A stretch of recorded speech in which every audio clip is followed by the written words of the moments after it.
Saya berada di tengah-tengah anak-anak yang seumuran atau mungkin di bawah umur anak saya yang paling bungsu.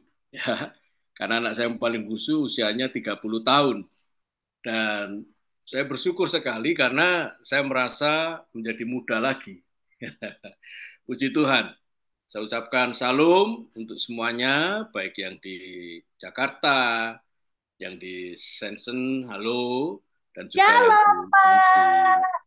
Terima kasih untuk sharing-sharingnya yang Halo. luar biasa.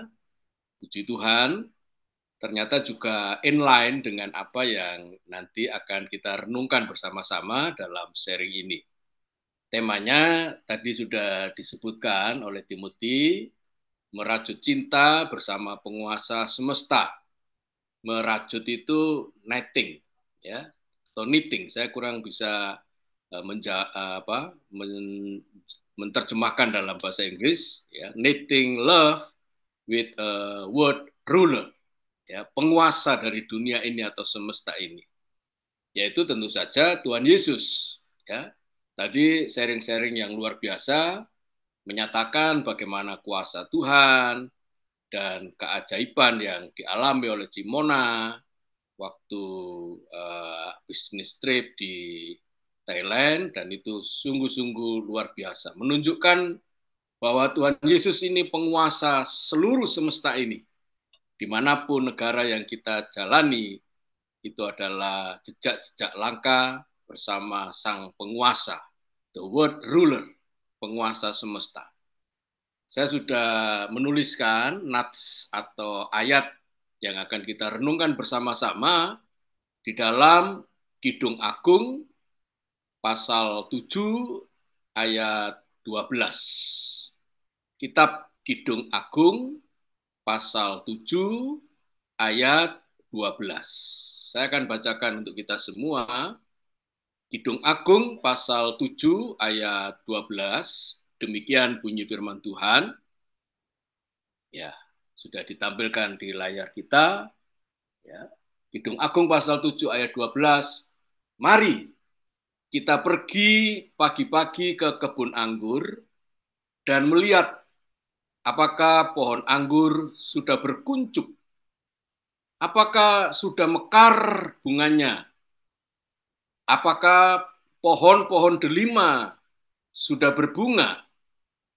Di sanalah aku akan memberikan cintaku kepadamu.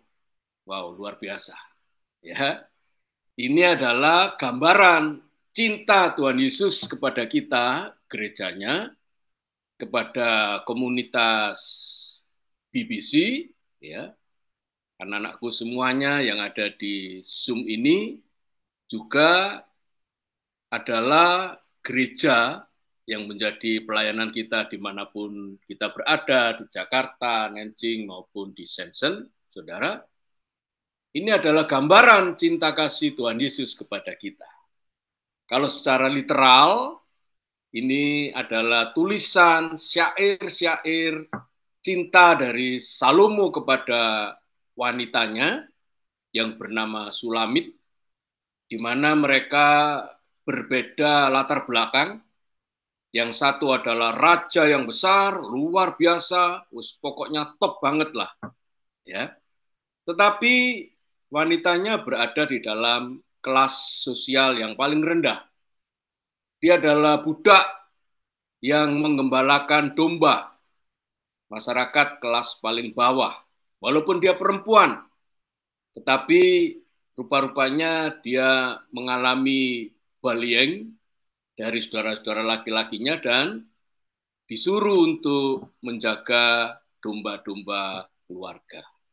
Sehingga perempuan ini karena sering kepanasan dan waktu itu tidak ada sunblock, ya, tidak ada skincare yang dipakai oleh Mona, oleh Henry dan semuanya teman-teman putri, ya, tentu saja kulitnya jadi hitam.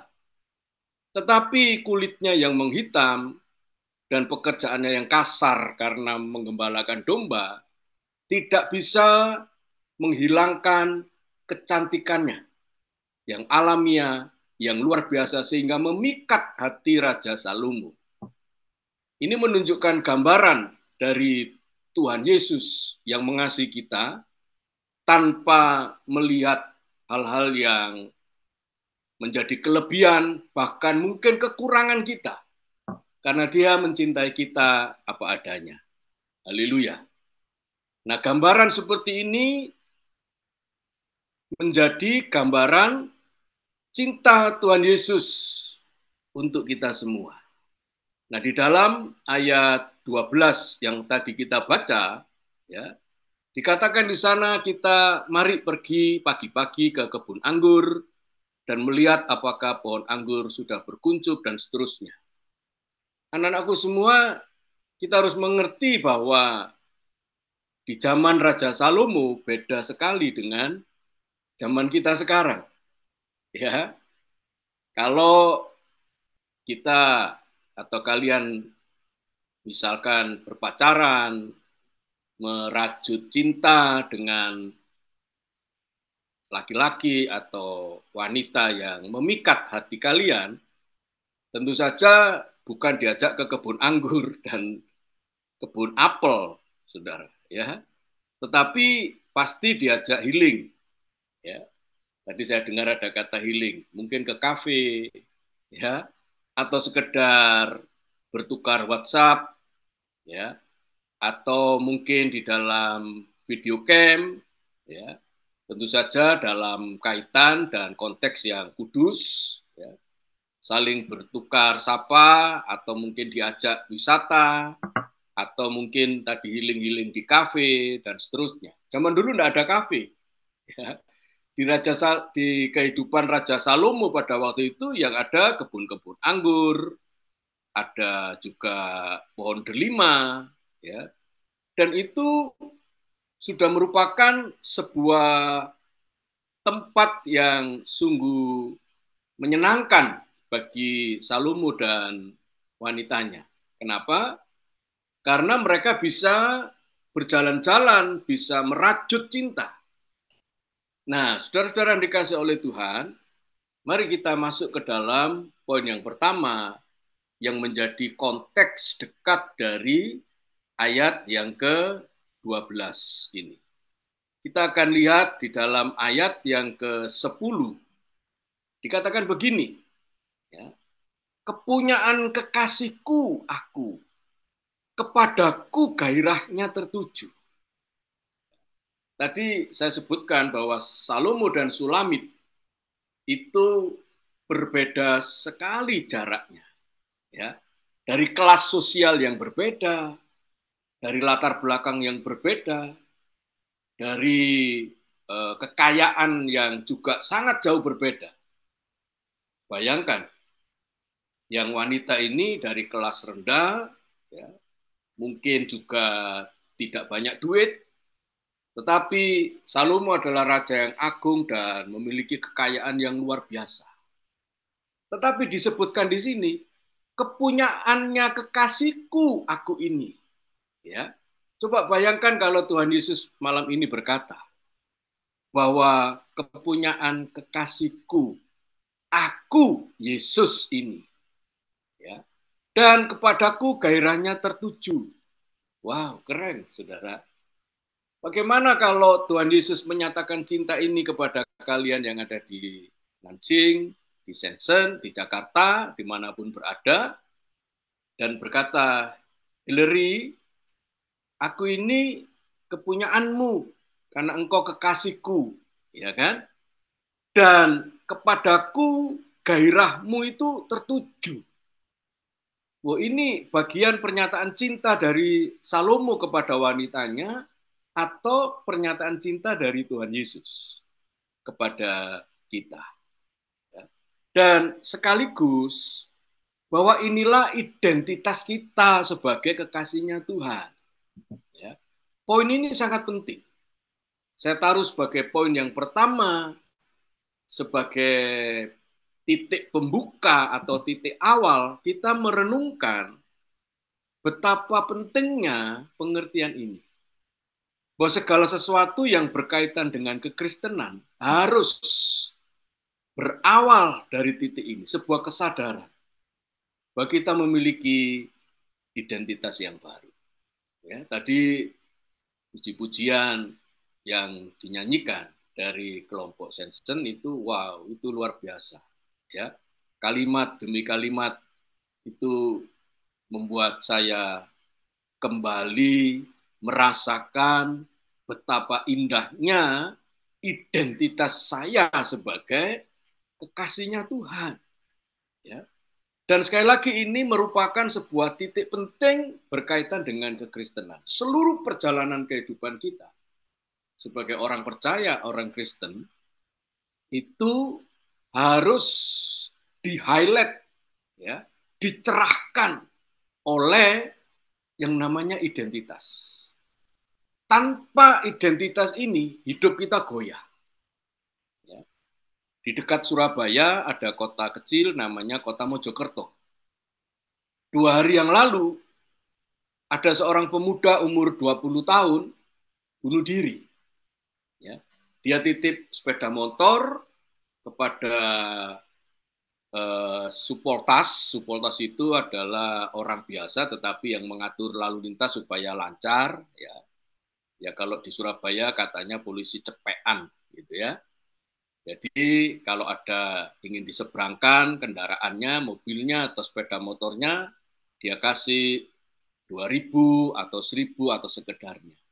Nah, pemuda ini berkata, Pak, titip ya sepeda motor saya. Nah, lalu tidak lama kemudian, supportas ini yang dititip sepeda motor kaget, saudara.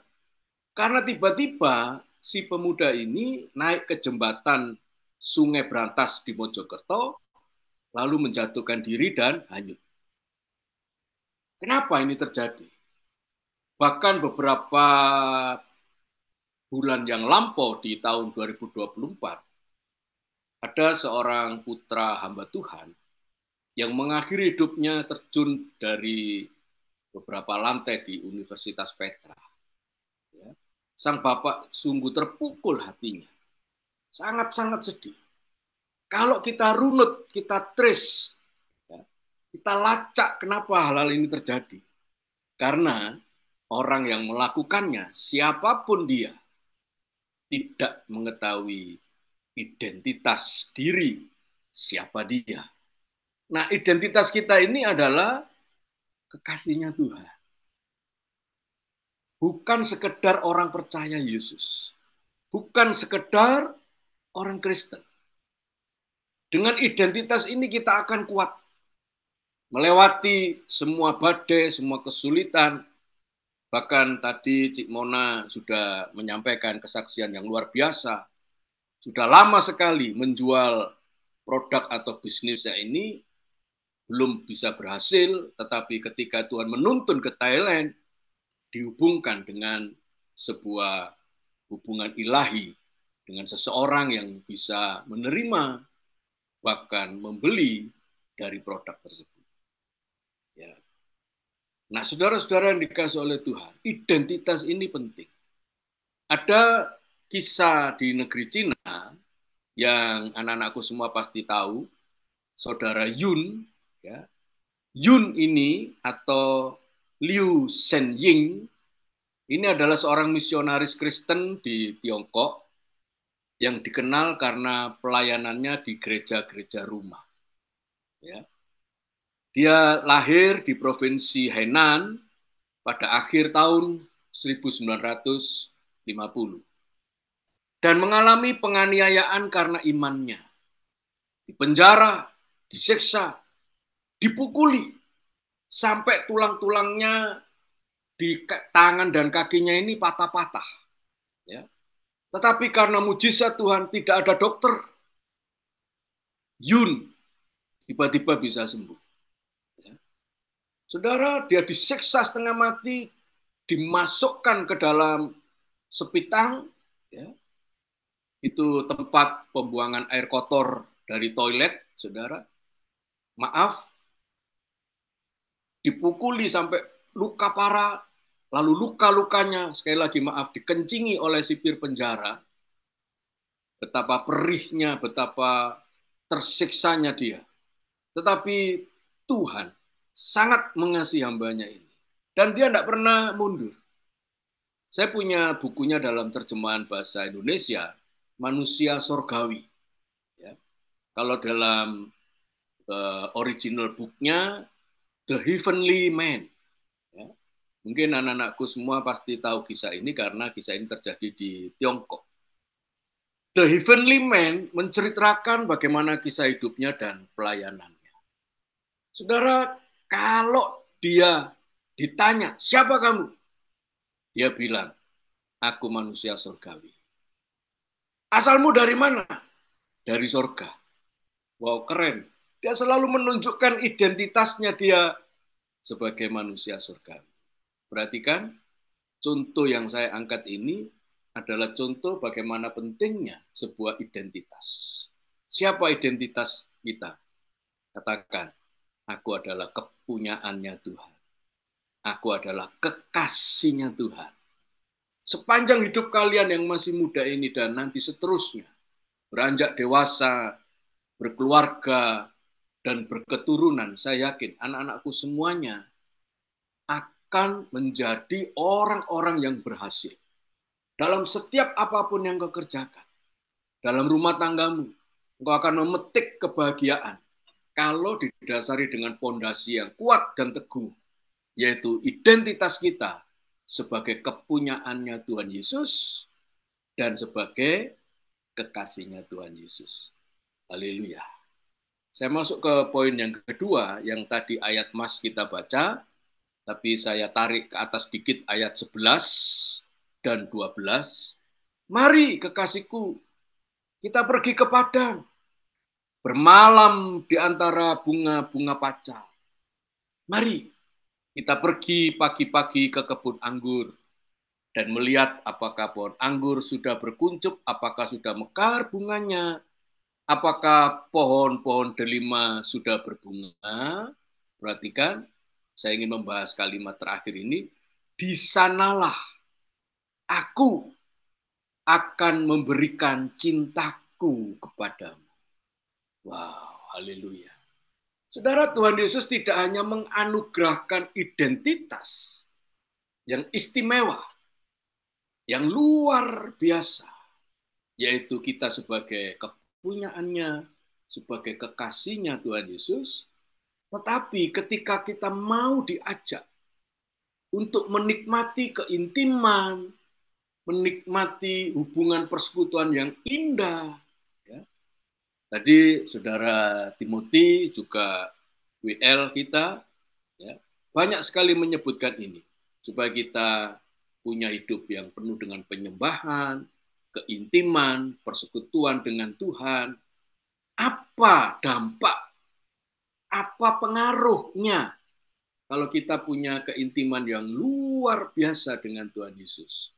Dikatakan, di sanalah. Di mana itu? Di tempat-tempat yang sudah ditentukan, di kebun anggur, di kebun-kebun apel dan delima, ya. Dan kita pergi ke padang, di antara bunga-bunga pacar, ini tempat-tempat yang disebutkan di mana persekutuan itu terjadi antara Salomo dengan wanitanya, antara Tuhan Yesus dengan kita, dimanapun kita berada, dikatakan, aku akan memberikan cintaku kepadamu. Dan dikasih oleh Tuhan. Tuhan itu memberkati kita. Yang pertama-tama dan yang paling utama, prioritas. Sesuatu yang akan diberikan kepada kita sebagai hasil kita bersekutu dengan Tuhan adalah cinta. Ya, cinta. Cintanya Tuhan. Kita memang perlu mujizat. Kita memang perlu pertolongan Tuhan. Ya. Kita memang perlu hal-hal yang kita butuhkan dalam kehidupan kita sehari-hari. Mungkin sebagai pelajar, sebagai anak-anak yang merantau, ya, sampai ke Cina, ya. Oleh karena orang tua menginginkan kalian menjadi orang-orang yang luar biasa dengan disekolahkan di luar negeri, ya. Kita pasti membutuhkan berkat, pasti. Tetapi apa berkat yang paling utama, paling prioritas dalam kehidupan kita. Itulah cintanya Tuhan. Dan bagaimana cara memperoleh cintanya Tuhan? Harus memiliki keintiman pribadi. Saudara lihat di sana bahwa tidak ada orang ketiga di antara Salomo dan Sulami. Mari kekasihku, jadi jelas di ayat 11 itu, ini ajaan hanya untuk orang spesial yang disebut di ayat 10. Kekasihnya Tuhan. Ya. Ini bukan tur rame-rame ke padang, ke bunga-bunga pacar, ke kebun anggur dan kebun delima. Tetapi ini hanya ada dua orang, Salomo dan Sulami. Dalam konteksnya gereja, ini hanyalah persekutuan yang intim dan tertutup. Ya. Yang intim dan yang tertutup, yang eksklusif. Gitu ya. Antara Yesus dengan kita. Dan di tempat mana yang paling nyaman untuk kita membangun sebuah hubungan? Dalam Injil Matius pasal 6, kalau engkau berdoa, masuklah ke dalam kamarmu, kuncilah pintu, dan berdoalah di sana. Itulah tempat di mana dituliskan di sini padang, atau di antara bunga-bunga pacar, atau di antara kebun anggur, atau di antara pohon-pohon delima. Ya. Itulah gambaran-gambaran yang sangat indah. Ada sebuah lagu di sini yang lagi ngetop, ya, hampir setiap hari Minggu dinyanyikan, judulnya Terhubung. Ya. Dikatakan di sana refrennya, ku terhubung denganmu, selalu melekat di hatimu. Firman-Mu itulah dasar hidupku yang berdaulat atasku. Saya suka lagu ini, sudah. Ketika nyetir mobil, ketika berada dalam pekerjaan yang sangat sulit, ya, saya sebagai salah satu direksi di perusahaan pelayaran, banyak hal-hal yang menjadi hambatan, kesulitan dalam pekerjaan. Kalau itu sudah menjadi ruwet di dalam pikiran saya, saudara, dan hal-hal yang lain tentu saja di dalam keluarga, dalam pelayanan, dalam kampus, untuk mengajar, ya. Apa yang menjadi hambatan-hambatan itu, sebelum saya mengambil keputusan, mengambil apapun, langkah-langkah yang sangat penting, saya pasti nyanyi dulu. Ku terhubung denganmu. Itu sangat penting. Karena disitulah ketika kita terhubung dengan Yesus, dengan hadiratnya, ada cinta yang diberikan oleh Tuhan Yesus. Nah, baru di poin yang ketiga, tentu saja Tuhan Yesus tidak hanya ingin menjalin cinta dengan kekasihnya, ya kan? Tuhan Yesus tidak hanya ingin memberikan cinta kepada kita sesuai dengan apa yang ditulis dalam Alkitab kita di ayat 12. Tetapi di ayat 13, di akhir bagian ini, saudara, disebutkan begini, ayat yang ke-13, ya, bahwa di akhir bagian ini dikatakan, saya akan baca lebih dulu, maaf, ya, ayat 13, bentar, saya buka Alkitab saya, ayat 13 berbunyi demikian, ya, semerbak bau buah dudaim dekat pintu kita ada pelbagai buah-buah yang lesat, yang telah lama dan yang baru saja dipetik. Perhatikan kalimat ini. Itu telah kusimpan bagimu, kekasihku. Wow, keren, saudara. Ya, dimulai ayat 10 yang tadi saya katakan itu sebagai entry point. Kepunyaan kekasihku aku ini, ya kan? Tetapi di ayat 13 juga ditutup dengan Semua berkat buah-buah itu yang sudah lama dan yang baru saja dipetik, itu telah kusimpan bagimu, kekasih.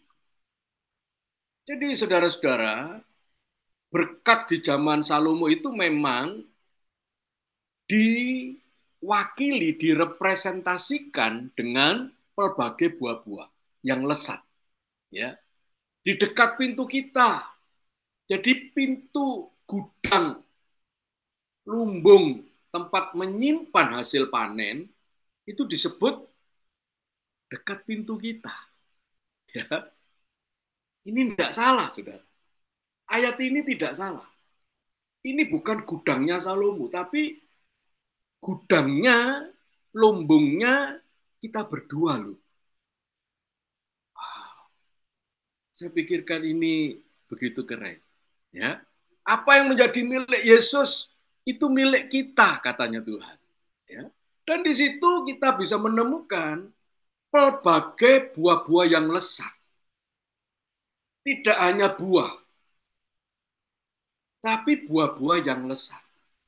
Kalau hanya buah, pasti ada yang asam, ada yang belum matang, tidak enak dimakan, tetapi yang menjadi lumbung kita, lumbungnya Tuhan Yesus, sebagai kepemilikan bersama ya, antara kita dengan Tuhan, itu terisi buah-buah yang lesat.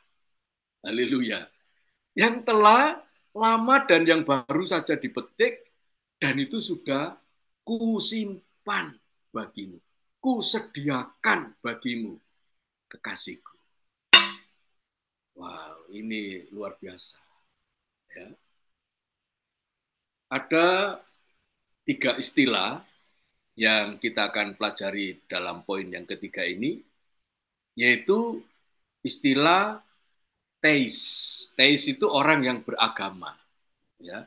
Istilah yang kedua adalah ateis, orang yang tidak beragama. Ya. Tetapi istilah yang ketiga ditemukan istilah yang lain, yaitu apateis. Apateis itu berasal dari kata apati. Ya. Apati itu masa bodoh. Ya. Itu adalah juga suatu bentuk tidak peduli, apati. Orang-orang pasti tidak mau, apalagi kita yang tergabung dalam komunitas ini disebut ateis, tidak mau. Ya kan? Oh, enggak, bukan Pak Andreas, saya bukan ateis. Saya ini teis. Saya ini punya agama, ya. Nah, yang sangat penting saya ingin share di sini, kita tidak boleh hanya sekedar agama. Tidak boleh hanya sekedar golongan teis, ya. Karena kalau hanya golongan teis, nanti bisa jadi apateis. Masa bodoh. Diajak teman, yuk kita komsel yuk, kita BBC, ya.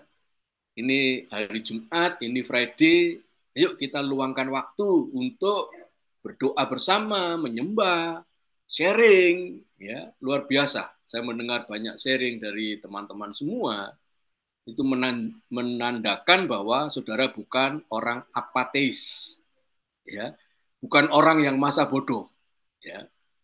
Karena itu, mari jadikan ini sebuah prinsip hidup. Saya tidak mau masa bodoh.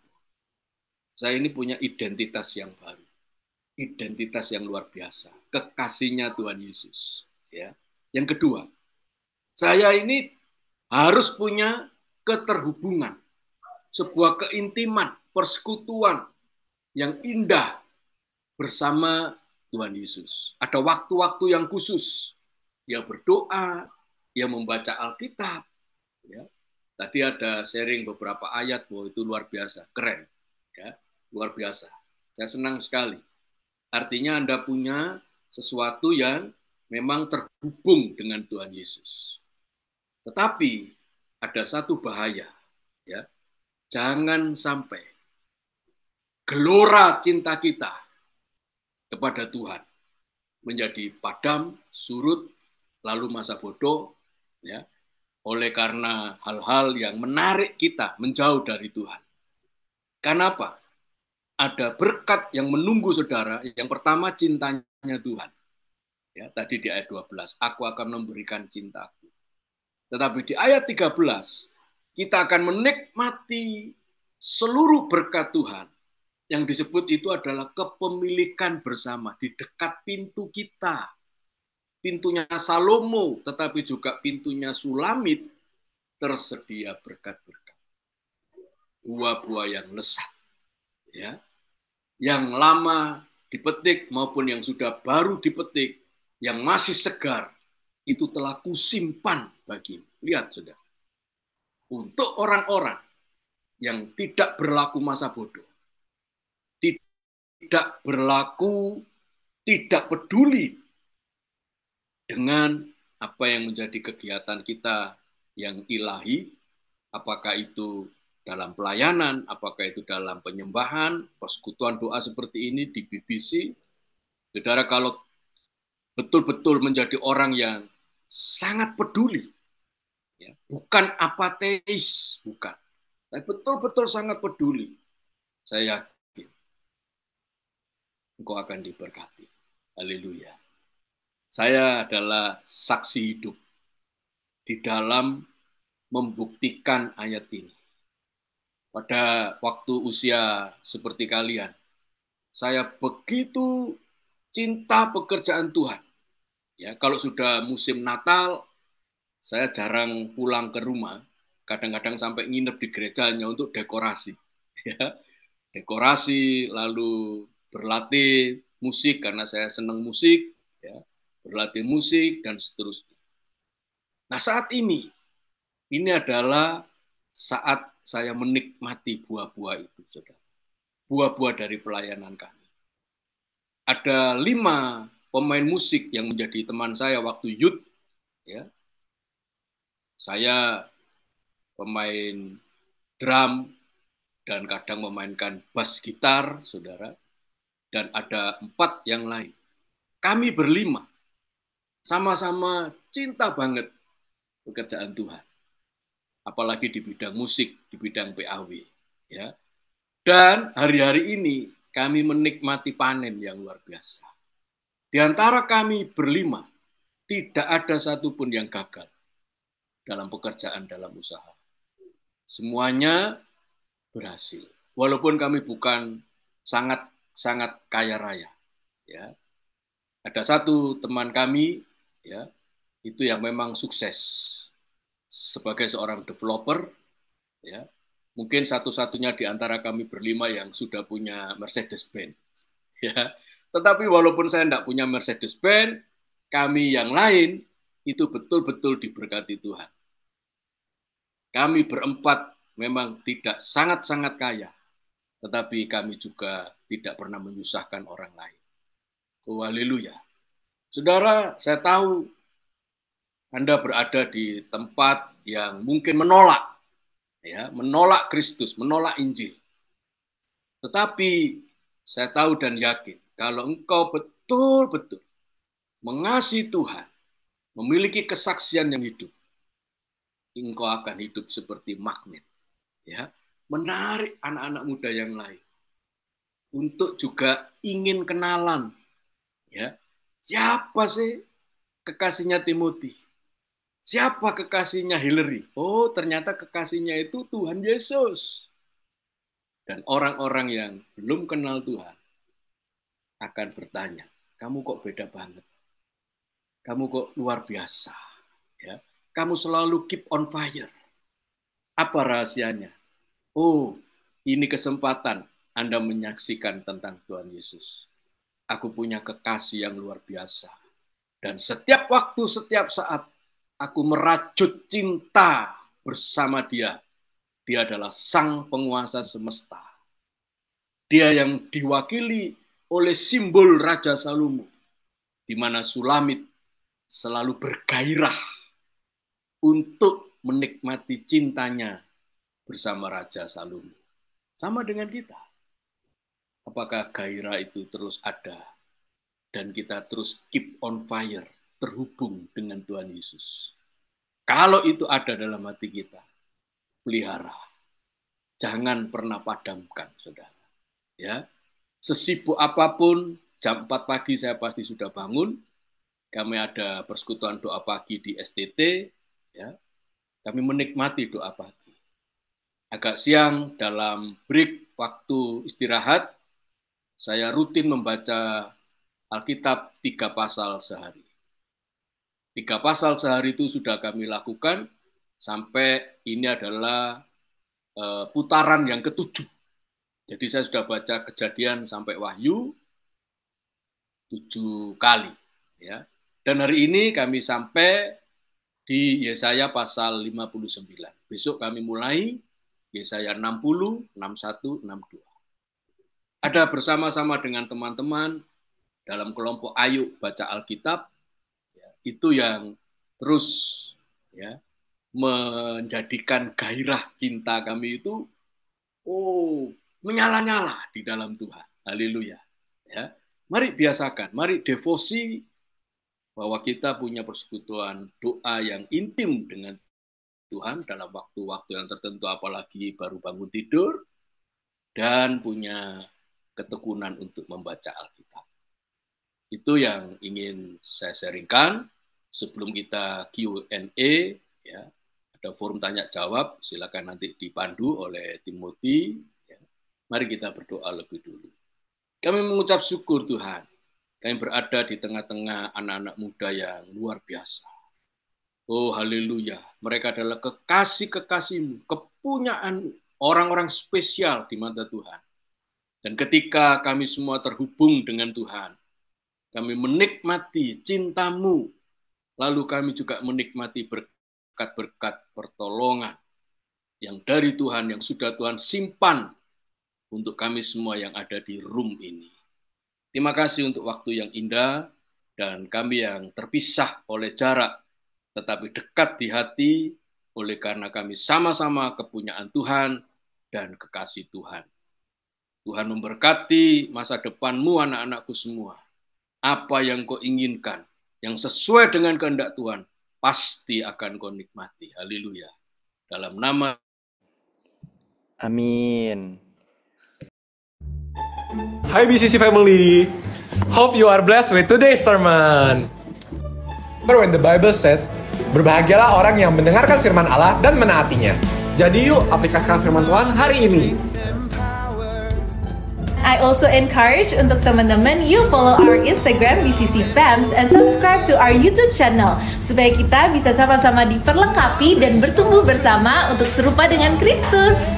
Dan bagi teman-teman yang butuh dukungan doa, konseling, dan mencari komunitas, boleh kontak melalui Natasha 0812 345 06768. Because you are loved, you are welcome. Let's grow together. See you soon, BCC family.